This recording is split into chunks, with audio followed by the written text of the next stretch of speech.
Test 2. This is the IELTS listening test. You will hear a number of different recordings and you will have to answer questions on what you hear. There will be time for you to read the instructions and questions, and you will have a chance to check your work. All the recordings will be played once only. The test is in 4 parts. At the end of the test, you will be given 10 minutes to transfer your answers to the answer sheet. Now turn to part 1.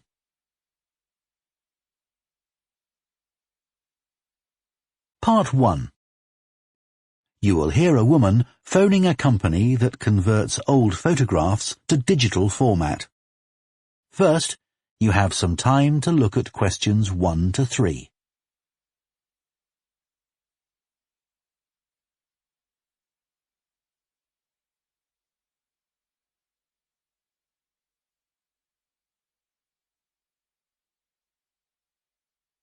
Now listen carefully and answer questions 1 to 3.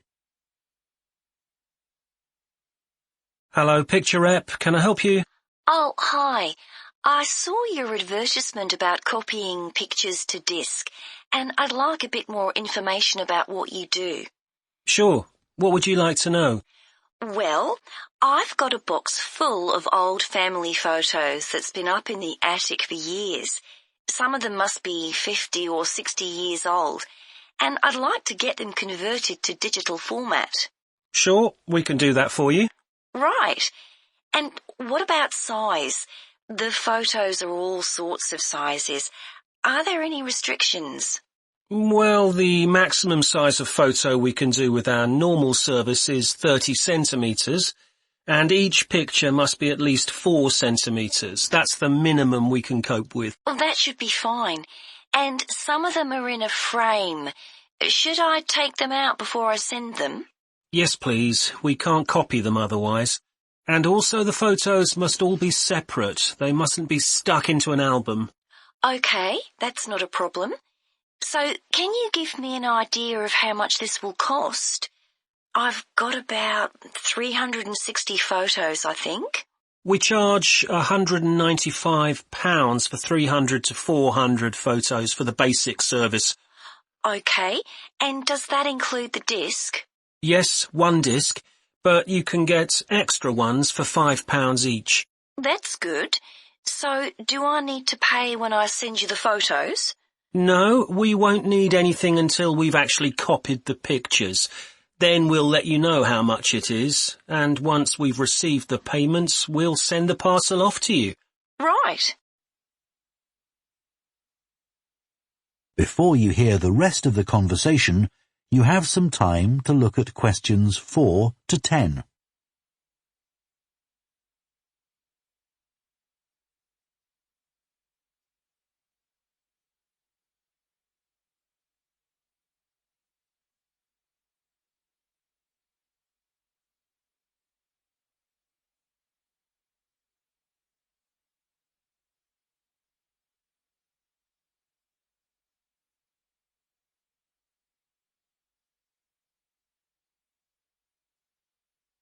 Now listen and answer questions 4 to 10.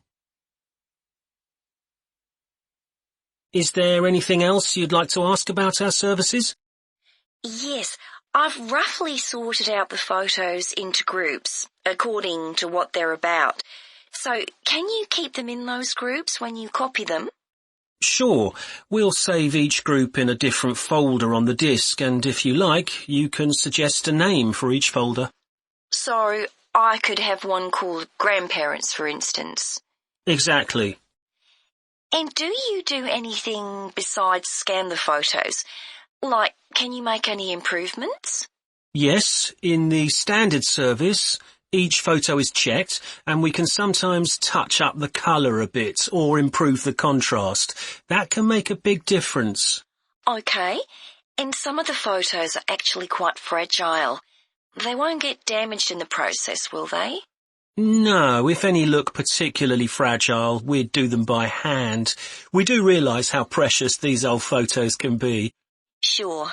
And another thing is we can make changes to a photo if you want. So if you want to remove an object from a photo or maybe alter the background, we can do that. Really? I might be interested in that. I'll have a look through the photos and see. Oh, and talking of fixing photos, I've got a few that aren't properly in focus. Can you do anything to make that better? No, I'm afraid that's one thing we can't do. Okay. Any other information I can give you? How long will it all take? We aim to get the copying done in 10 days. Fine. Right, well, I'll get the photos packed up in a box and post them off to you. Right. If you've got a strong cardboard box, that's best. We've found that plastic ones sometimes break in the post. Okay. Right, thanks for your help. Bye. Bye. That is the end of part 1. You now have half a minute to check your answers to part 1.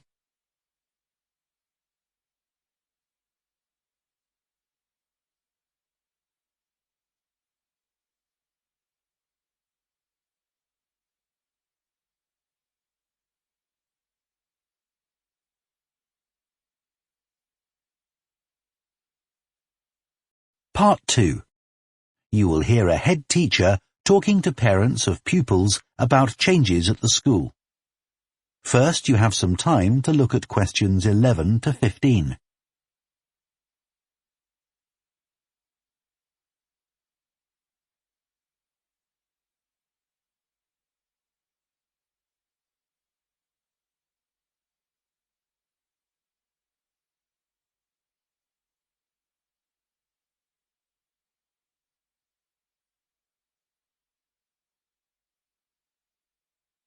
Now listen carefully and answer questions 11 to 15. Good morning, and thank you for coming here today. I'd like to bring you up to date with changes in the school that will affect your children. As you know, the school buildings date from various times, some from the 1970s, some from the last 5 years, and of course, Dartfield House is over a century old.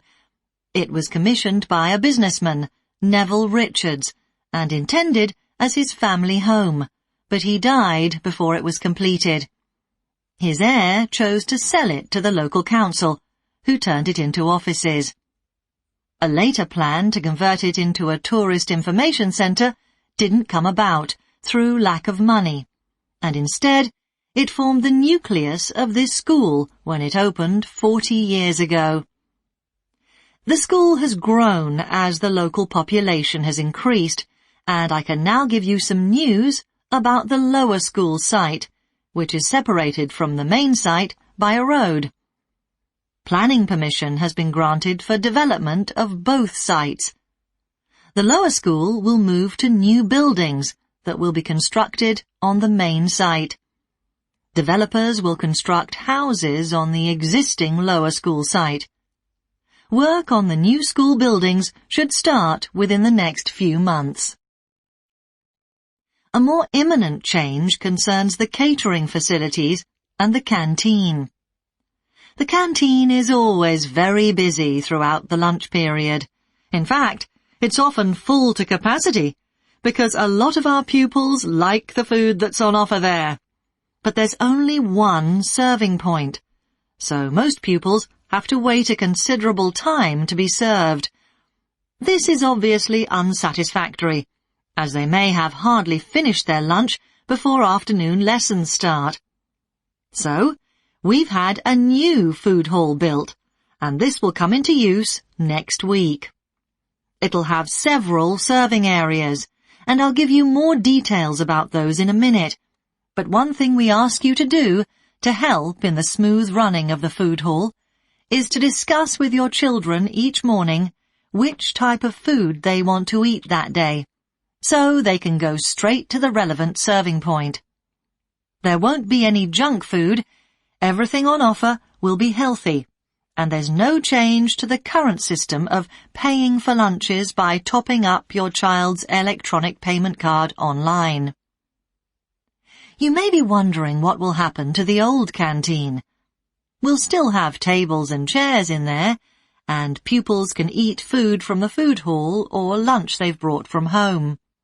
Eventually, we may use part of the canteen for storage, but first, we'll see how many pupils go in there at lunchtime.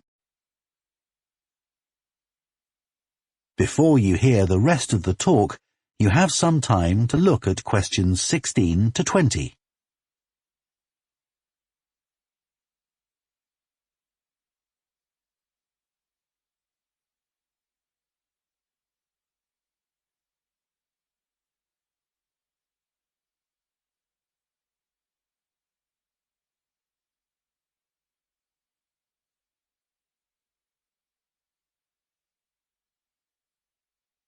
Now listen and answer questions 16 to 20.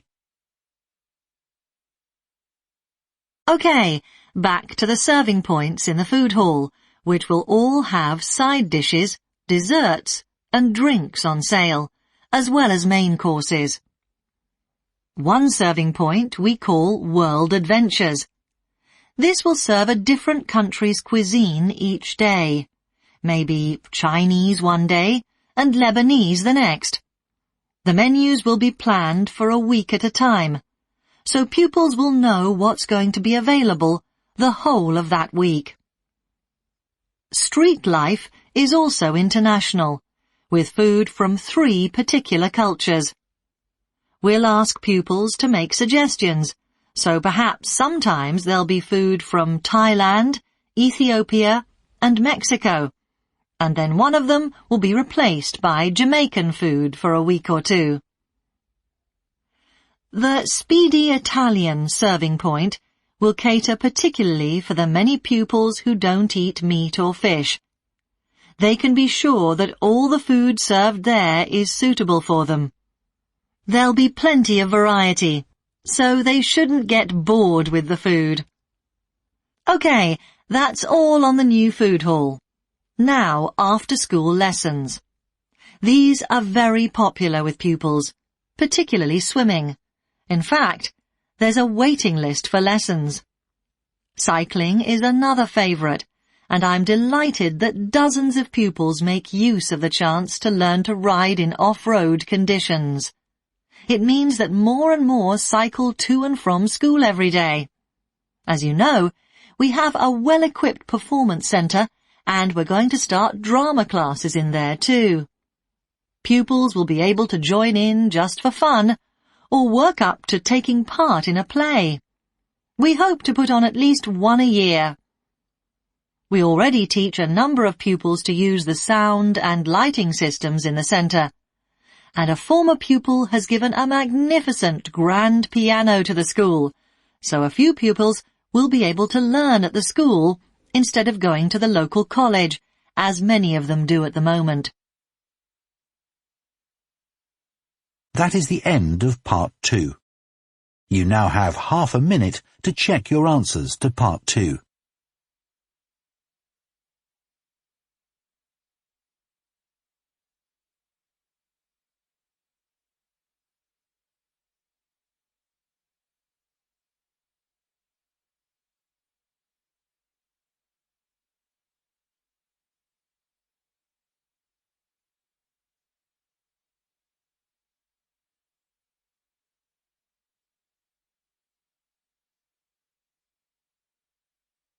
Part 3. You will hear 2 psychology students, called Luke and Susie, discussing their assignment on sleep and dreams. First, you have some time to look at questions 21 to 24.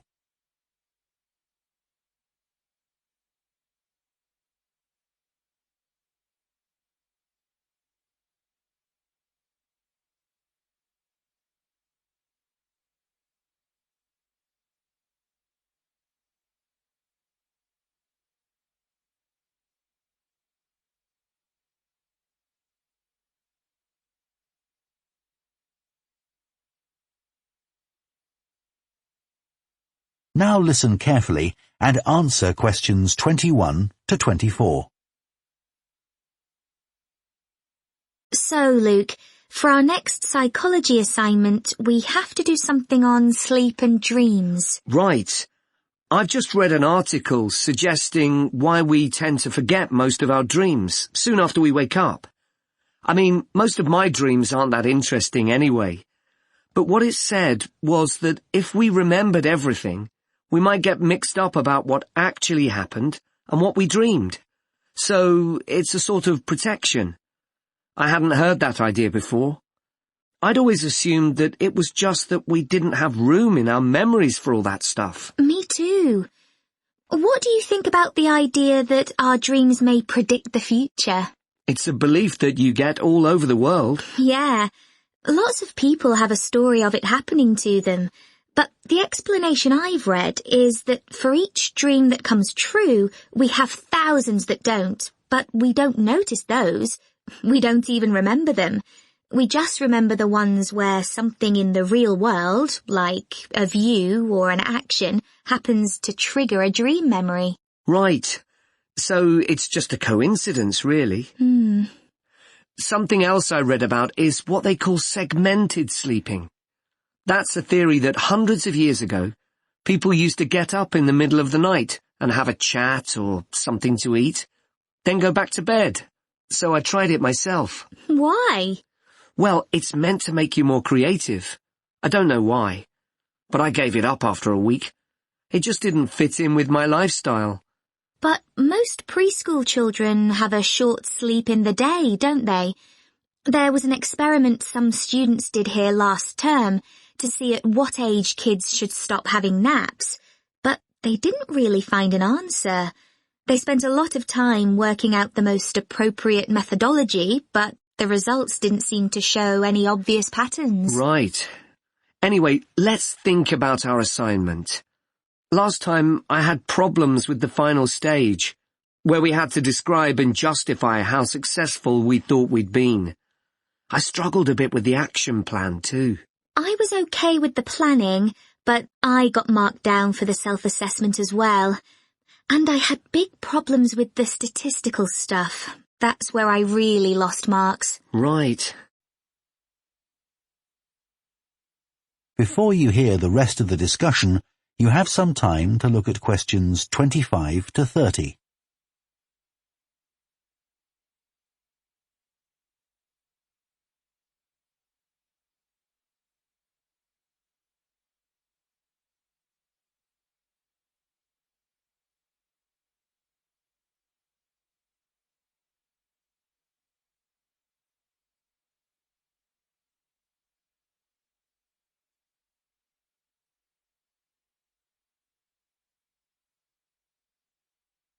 Now listen and answer questions 25 to 30. So, shall we plan what we have to do for this assignment? Okay. First, we have to decide on our research question. So, how about, is there a relationship between hours of sleep and number of dreams? Okay. Then we need to think about who we'll do the study on. About 12 people? Right. And shall we use other psychology students? Let's use people from a different department. What about history? Yes, they might have interesting dreams. Or literature students. I don't really know any. Okay, forget that idea. Then we have to think about our methodology. So we could use observation, but that doesn't seem appropriate. No. It needs to be self-reporting, I think. And we could ask them to answer questions online.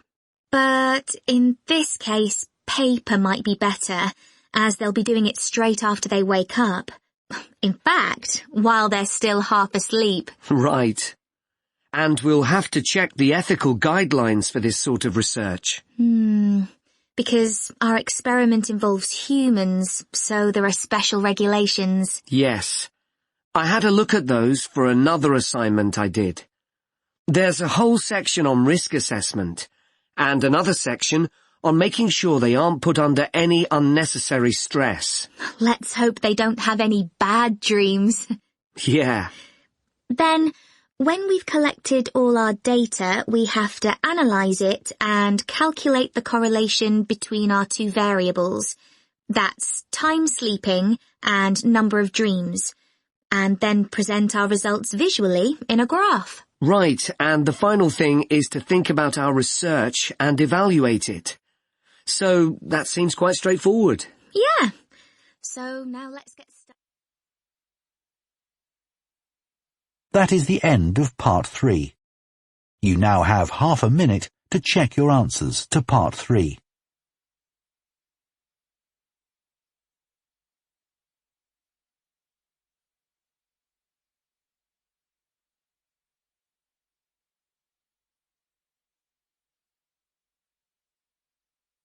Part 4. You will hear a sports science student giving a presentation on the health benefits of dance. First, you have some time to look at questions 31 to 40.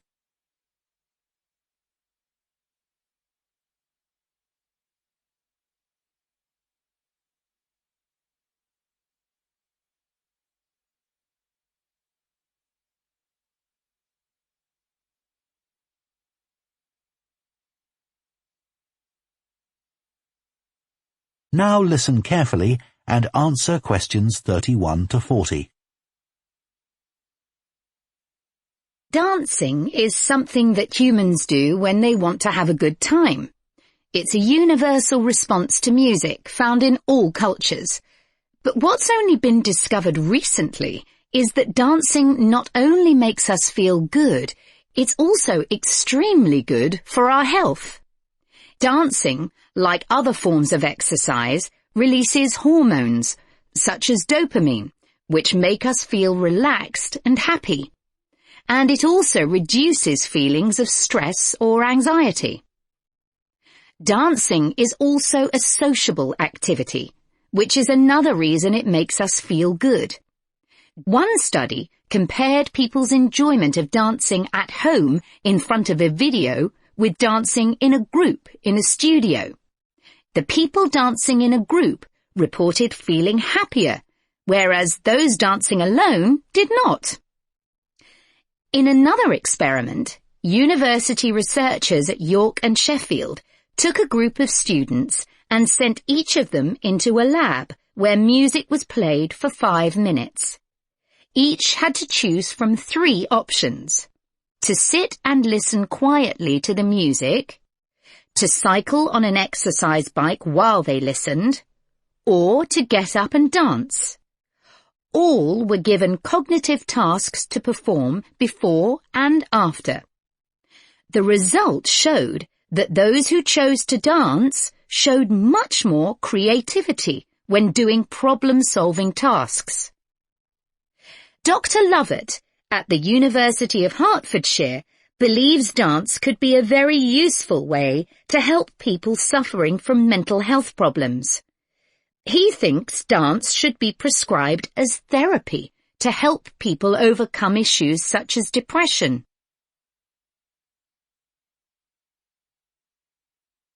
It's well established that dance is a good way of encouraging adolescent girls to take exercise. But what about older people? Studies have shown that there are enormous benefits for people in their 60s and beyond. One of the great things about dance is that there are no barriers to participation.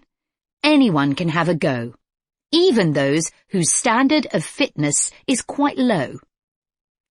Dance can be especially beneficial for older adults who can't run or do more intense workouts, or for those who don't want to. One 2015 study found that even a gentle dance workout helps to promote a healthy heart. And there's plenty of evidence which suggests that dancing lowers the risk of falls, which could result in a broken hip, for example, by helping people to improve their balance. There are some less obvious benefits of dance for older people too. One thing I hadn't realised before researching this topic was that dance isn't just a physical challenge. It also requires a lot of concentration, because you need to remember different steps and routines. For older people, this kind of activity is especially important because it forces their brain to process things more quickly and to retain more information. Current research also shows that dance promotes a general sense of well-being in older participants, which can last up to a week after a class. Participants report feeling less tired and having greater motivation to be more active and do daily activities such as gardening or walking to the shops or a park. Ballroom or country dancing, both popular with older people, have to be done in groups. They require collaboration and often involve touching a dance partner, all of which encourages interaction on the dance floor. This helps to develop new relationships and can reduce older people's sense of isolation, which is a huge problem in many countries. I also looked at the benefits of Zumba. 15 million people in 180 countries now regularly take a Zumba class, an aerobic workout based on Latin American dance moves.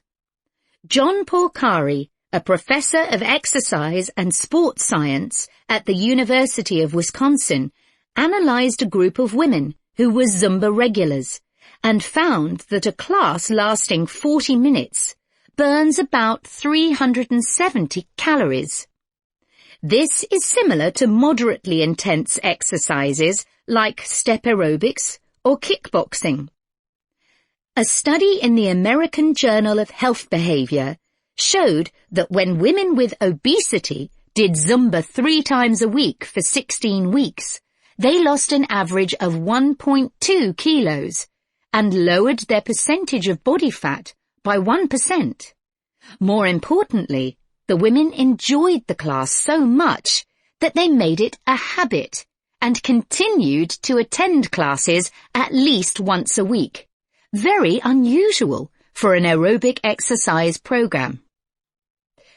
Dance is never going to compete with high-intensity workouts when it comes to physical fitness gains, but its popularity is likely to keep on rising because it's such a fun way to keep fit. That is the end of Part 4. You now have 1 minute to check your answers to Part 4.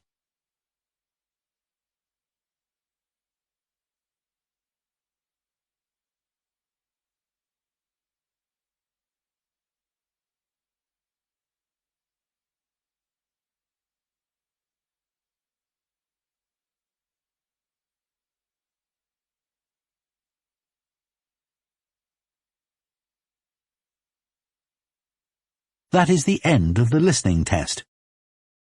In the IELTS test, you would now have 10 minutes to transfer your answers to the answer sheet.